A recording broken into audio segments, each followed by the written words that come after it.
तो करीब 200 तक वो पहुंचा दिए थे, अब 43 पर आ गए। तो उनसे जुड़ने से पहले कुछ बातें हमने उनसे कर ली थी और हमारा उनका एग्रीमेंट हो गया था।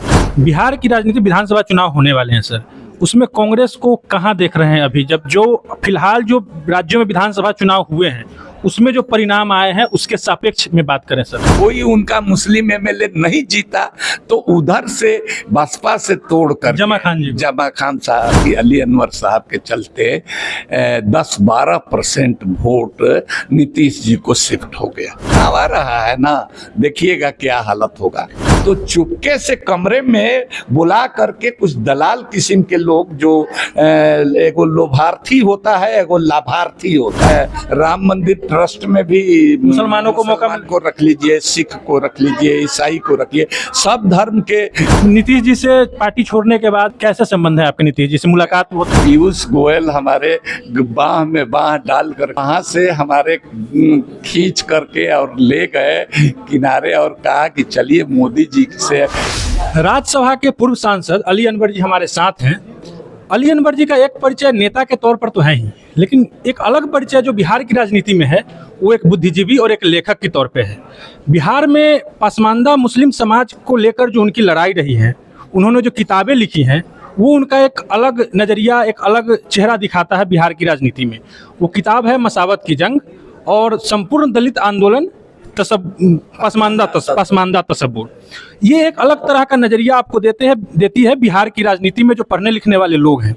सर, सबसे पहली बात तो राजनीति से इतर आप बिहार में पसमानदा मुस्लिम समाज के लिए लड़ाई जो लड़ रहे हैं वो उतनी चर्चा में नहीं आ पाती है। अपनी किताब भी लिखी, इस पर बातें भी हुई हैं, नेशनल मीडिया में बात हुई है, लेकिन बिहार के लोग इससे बहुत ज़्यादा अवेयर नहीं है। हम राजनीति पे तो बात करेंगे ही, आपके कांग्रेस ज्वाइन करने पे भी बात करेंगे, लेकिन इस आपकी लड़ाई पे थोड़ा सा हम बात करना चाहते हैं। नहीं, ऐसे हम आपका ध्यान दिलाना चाहेंगे कि अगर बिहार में ध्यान नहीं दिया होता तो नीतीश कुमार जी लालू यादव जी से लड़ के कभी पार नहीं पाते थे, पराजित हो जाते थे। 2005 में हम उनके साथ गए, राष्ट्रपति शासन के बाद जो चुनाव हुआ विधानसभा का, और पूरा 1 महीना हेलीकॉप्टर पर लेके हमको घूमे। उसी के बाद वो बहुमत सरकार बनाए। तो और जब हम हट गए तो करीब 200 तक वो संख्या पहुंचा दिए थे, अब 43 पर आ गए। तो हम लोगों का प्रभाव था तभी ना। उस समय योगेंद्र यादव जी सेफोलॉजिस्ट हुआ करते थे, आजकल तो बहुत लोग उस काम को कर रहे हैं। उस समय वो CSDS के प्रोफेसर थे, एसोसिएट प्रोफेसर थे। तो उनका सर्वे बता रहा था कि अली अनवर साहब के चलते 10-12% वोट नीतीश जी को शिफ्ट हो गया। सर, वोट तो शिफ्ट हुआ, उसका प्रभाव भी पड़ा, 2010 की चुनाव में भी पड़ा, लेकिन जो मुसलमानों की लड़ाई, मुसलमानों के पसमानदा समाज के जीवन में उनके को लेकर कुछ बदलाव आपको समझ में आता है? हम उनसे जुड़ने से पहले कुछ बातें हमने उनसे कर ली थी और हमारा उनका एग्रीमेंट हो गया था। जैसे हमसे तय किया था उन्होंने कि 25% हम अति पिछड़ों को रिजर्वेशन देंगे। ये आपको बता दें कि पसमानदा जो है अति पिछड़े में आते हैं। तो हमने ये कहा और वो भी ये चाहते थे कि हिंदू और मुस्लिम मिला करके, सिर्फ मुस्लिम का अगर कुछ होगा, हम भी कह रहे थे, तो कोर्ट बीच में आ जाएगा। जिस पार्टी के साथ सरकार में थे उस पार्टी को एक एजेंडा मिल जाएगा। तो अति पिछड़ा करके दिया सबसे पहले 20% रिजर्व। हालांकि हमसे तय हुआ था 25%, लेकिन 20% दिया। उसमें 40,000 सीट आता, तो उसमें मेयर से लेके, चेयरमैन से लेके, जिला परिषद सदस्य से लेकर के BDC के मेंबर, मुखिया, सारा चीज़, प्रमुख, सब चीज़ आता था। और हमारे लोग जो दर्जन भर की संख्या में उनका चैप्टर क्लोज हो जाता था, वो सैकड़ों और हजारों की संख्या में जीतने लगे।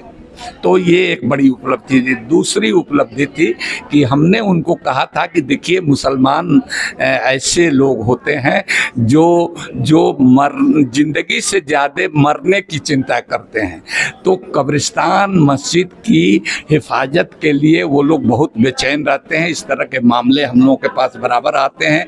तो अभी लैंड प्रॉपर्टी का कीमत बहुत बढ़ गया है, और उसको शहर हो या देहात हो या कस्बा हो, तो वो सब जो कब्रिस्तान की ज़मीन है लोग इंक्रोच कर रहे हैं। कुछ तो गैर मुस्लिम कर रहे हैं और कुछ मुस्लिम में भी लालची लोग हैं, वो भी कर रहे हैं। इसलिए कब्रिस्तानों की घेराबंदी करा दीजिए सरकारी खर्च से। तो वो हुआ। आज की तारीख में 8,000 के करीब, हम जब तक थे 5,000 के करीब हुआ था। 5,000 कब्रिस्तानों की घेराबंदी हुई थी। एक विवाद भी मिटा, उसको लेकर के कोई अगजा जला रहा है कब्रिस्तान में, कोई भैंस बांध रहा है, कोई झोपड़ी पट्टी लगा दिया, उसको लेकर के हिंदू मुस्लिम टेंशन हो जाता था। तो ये सब काम हम मुख्य रूप से कराए। उसके बाद उन्होंने हमको, जब ये सब काम हो गया तब जा करके हमको 2006 के अप्रैल महीने में हमको वो राज्यसभा भेजे। 2 बार भेजे, 6 से 12, 12 से 18, और फिर जब वो बीजेपी के खेमा में पूरी तरह से, फिर एक बार तो 13 में निकाला था उनको, आगे बढ़ करके, तो उस पर जोर दे करके लीड किया था। उसमें आपकी भी भूमिका थी, हमारी अहम भूमिका थी। और नीतीश जी का ये बड़प्पन था कि जब भी हम बीजेपी के खिलाफ कोई स्टेटमेंट देते थे तो उन्होंने कभी उसको कंट्राडिक्ट नहीं किया और हमारी बातों को काटा नहीं। ये बात थी। नोटबंदी हुई, उसका विरोध किया, बीजेपी के साथ थे। जीएसटी, उसका विरोध किया। सर्जिकल स्ट्राइक हुआ, उसके बारे में कहा कि बीजेपी इसका मिसयूज कर रही है, वोट में फायदा उठाई उसका। हाँ, वोट में फायदा उठाने के लिए। तो इन सब चीजों के बाद पार्टी के फ्लोर पर भी और मीडिया में भी, आप लोगों से भी बात करके, मैं अपना स्टैंड बराबर क्लियर रखता था कि इनके साथ हमको अपना स्टैंड बनाए रखना है। और आप देख लीजिए कि जब हम हटे तो 12 प्लेयर से एगो बसपा से जीते हुए आदमी को ले करके और मंत्री बनाए हुए हैं, 43 पर आ गए। मुस्लिम चेहरा भी तो दिखाना था। देखिए, मैं उनका मुस्लिम फेस था तो खाली हो गया। तो उन्होंने एक 12 कोई उनका मुस्लिम एमएलए नहीं जीता, तो उधर से बसपा से तोड़ कर जमा खान साहब को तोड़ करके अपना मंत्री बना के पेश किया। तो अब की तो चुनाव आ रहा है ना, देखिएगा क्या हालत होगा। सर, एक सवाल जो सामाजिक न्याय को लेकर ही है, आप जो लड़ाई लड़ते रहे पसमानदा मुस्लिम समाज के लिए, उसमें बिहार के मुस्लिम नेताओं का साथ कितना मिला आपको, या अपने अकेले ही चलते रहे आप? देखिए, मुस्लिम जो कार्यकर्ता थे जी, वो मुस्लिम क्या, हिंदू, गैर मुस्लिम, सिख, ईसाई, बौद्ध, सबका सहयोग हमको मिला। लेकिन बड़े नेताओं का कोई सहयोग नहीं मिला, इसलिए कि ट्रेडिशनली हम लोगों के समाज से, दलित पिछड़े समाज से वो लोग नहीं आते थे, सिर्फ बिहार में नहीं, देश में। और आप ये भी जान लीजिए 1998 में हमने पसमानदा, ऑल इंडिया पसमानदा मुस्लिम महाज बनाया। और 2004 में कांग्रेस इतनी संवेदनशील थी, मनमोहन सिंह 1 की सरकार में सच्चर कमेटी बनी और रंगनाथ मिश्रा कमीशन, हम लोगों के आंदोलन का प्रभाव था। तो जो कहा जाता है, जहां न पहुंचे रवि वहां पहुंचे कवि, तो मैं जहां नहीं पहुंच पाया वहां भी मेरा पसमानदा का विचार पहुंच गया, पूरे देश में पहुंच गया। सर, अभी देश भर में वक्फ अमेंडमेंट बिल को लेकर चर्चा हो रही थी, जेपीसी भी गई थी, उस पे आपका क्या प्रतिक्रिया है? ये सरासर गलत है। देखिए, मुसलमान, इसका मतलब ये नहीं, हम पसमानदा की बात करते हैं तो कोई भी मुसलमान अगड़ी जात के भी लोग जो मुसलमान हैं उनके साथ कोई नाइंसाफ़ी हो या अगड़ी जात के हिंदू हो तो उनके लिए भी हम आवाज़ उठाते हैं, लेकिन जो कमज़ोर है उसको प्रायोरिटी देते हैं। तो अब सवाल ये है कि ये तो बिल्कुल ये बिल जो है पूरे वक्फ की प्रॉपर्टी को हड़प लेने के लिए उसको कारपोरेट घरानों को देने के लिए, जमीन आजकल बहुत कीमती हो गई है और वक्फ के पास अच्छी खासी जमीन है, ऐसी बात नहीं है कि वक्फ में के संचालन में गड़बड़ी नहीं है, उसको न दूर करके वो पूरा उस जमीन को ही हड़पना चाहते हैं। इसलिए हमने इसका जोरदार विरोध किया है। आप जान लीजिए, इसीलिए वक्फ बिल पर जो बनी थी कमेटी, पार्लियामेंट्री कमेटी, तो वो बिहार नहीं आई। वो जानते थे कि बड़े पैमाने पर विरोध होगा यहाँ पर, वो बिहार का प्रोग्राम रख करके कुछ दलाल लोगों को मुसलमानों में वक्फ बिल का सपोर्ट किया। बताइए, मैंने चिट्ठी लिखा उस कमेटी के चेयरमैन को कि भाई मैं 12 साल एमपी रहा हूं, आप हमको बुलाइए, हमारी बात सुनिए। तो अब जानते हैं कि अली अनवर तैयार, उनको खबर मिल गई कि तैयारी कर रहे हैं, उनका हम लोग करारा जवाब देते। तो चुपके से कमरे में बुला करके कुछ दलाल किस्म के लोग, जो एगो लोभार्थी होता है, एगो लाभार्थी होता है, तो लोभार्थी लोगों को बुला करके और उन्होंने उसका समर्थन किया। सर, एक सवाल यहाँ ये भी है ना कि वक्फ बोर्ड में अब गैर मुस्लिमों को भी एंट्री दी जा रही है, ये अमेंडमेंट बिल का एक प्रावधान है, उसको लेकर क्या? नहीं, हमारा कहना है कि ठीक है, अगर दे रहे हैं तो दीजिए, लेकिन राम मंदिर ट्रस्ट में भी मुसलमानों को मौका को रख लीजिए, सिख को रख लीजिए, ईसाई को रखिए, सब धर्म के कमिटी में सब धर्म के लोग रहें, कोई एक पैमाना। यही तो सेकुलरिज्म है, यही सेकुलरिज्म है और यही नैसर्गिक न्याय, प्राकृतिक न्याय का तकाजा है यही। लेकिन इसको मुसलमानों को चूंकि टार्चर करना है, और उसमें मुसलमान भी एगो प्रतिनिधि रहे लगा, लेकिन वो दलाल मुसलमान को रखेंगे। अच्छा सर, जो बातें हुई, अब हम लोग थोड़ा राजनीतिक चर्चा कर लेते हैं। सवाल यह है कि आपने पहले भी ज्वाइन कर लिया था कांग्रेस, आपकी प्रतिबद्धता कांग्रेस के समय जब राहुल गांधी आए थे पटना, तो उस वक्त समझ में आ गई थी बिहार की राजनीति में। अब जब आपको फिर से दोबारा ज्वाइन करने की क्या जरूरत पड़ी? दोबारा नहीं, यहाँ सदस्यता ग्रहण करने अच्छा, की परिपाटी है। अच्छा, कि जिस राज्य के आदमी, हम तो दिल्ली में हम किए, तो अपने राज्य में जा करके एक समारोह हुआ या प्रेस कॉन्फ्रेंस होता है जैसा कि आज हुआ, और वहाँ पर बजाबते सदस्य आदमी बनता है। बिहार की राजनीति, विधानसभा चुनाव होने वाले हैं सर, उसमें कांग्रेस को कहाँ देख रहे हैं अभी, जब जो फिलहाल जो राज्यों में विधानसभा चुनाव हुए हैं उसमें जो परिणाम आए हैं उसके सापेक्ष में बात करें सर? देखिए, राहुल जी का और खड़गे साहब ने जब से अपनी वैचारिकी में जो धार दी है, असल में कांग्रेस की शुरू से वैचारिकी पंडित जवाहरलाल नेहरू जी के समय से या महात्मा गांधी जी के समय से जो आज राहुल जी कह रहे हैं वही वैचारिकी थी। बीच में कुछ गड़बड़ हुआ था जिसको दुरुस्त करके अब सही रास्ते पर वो आए हैं। तो उस समय के मान लीजिए कि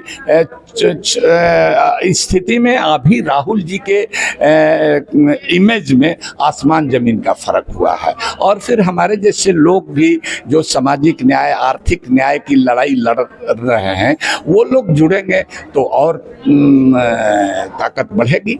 सर, आप बार बार नफरत के समय में मोहब्बत की दुकान का जिक्र करते हैं, राहुल जी के नारा का जिक्र करते हैं, लेकिन चुनाव में उसका असर समझ में नहीं आ पाता, कुछ दिख नहीं पाता है। कहीं नहीं दिख पाता है भाई, उसका बैसाखी पर आ गई है बीजेपी एनडीए बैसाखी। उसके बाद जो विधानसभा चुनाव हुए सर, हरियाणा में हुए, महाराष्ट्र में हुए, दिल्ली में हुए, देखिए, एक तो उसमें कुछ कांग्रेस में भी गड़बड़ था जिसको कांग्रेस पार्टी ने भी स्वीकार किया है, माने आपस में गुटबाजी वगैरह। दूसरी सबसे बड़ा कारण था कि तिकड़म, जालसाजी, धोखाधड़ी, धन का दुरुपयोग और जोर जबरदस्ती, वोटर लिस्ट में गलत ढंग से नाम का एंट्री, लोगों का नाम कटवाना, ये सब कर करके मैंने उसने किया, महाराष्ट्र से लेकर हरियाणा तक, हरियाणा से लेकर दिल्ली तक।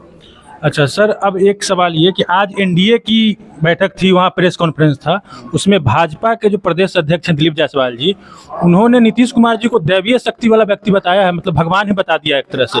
आप इस पर क्या प्रतिक्रिया देंगे? मतलब ये राजनीति में जो भगवान बनाने वाली बात है, पिछले लोकसभा चुनाव में प्रधानमंत्री जी खुद को नॉन बायोलॉजिकल बता रहे थे, अब नीतीश कुमार जी को बता दिया गया है। देखिए, इससे आसानी न होती है, उनको निगल जाने में आसानी होगी। उनको जो चुनाव के बाद अगर रहे चुनाव तक, तो उनके साथ रहने में अब हम समझते हैं कि छोड़ने की स्थिति भी नहीं है उनकी, तो उनको निगल जाएंगे, कहेंगे कि ऊपर वाले की कृपा यही थी, तो हो गया।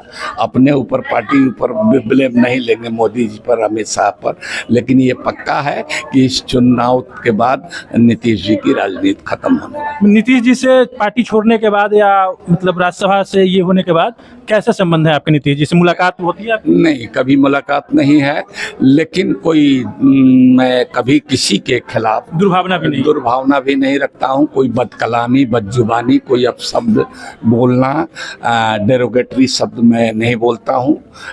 मेरी ये सिफत है पढ़ने लिखने का। क्या मतलब है कि मैं किसी के बारे में गाली गलौज की बात करूँ? अच्छा सर, अब आप कांग्रेस में शामिल हो गए हैं, विधिवत शामिल हो गए हैं, अब आप कांग्रेस के सिपाही के तौर पे काम करेंगे, चुनाव लड़ेंगे सर?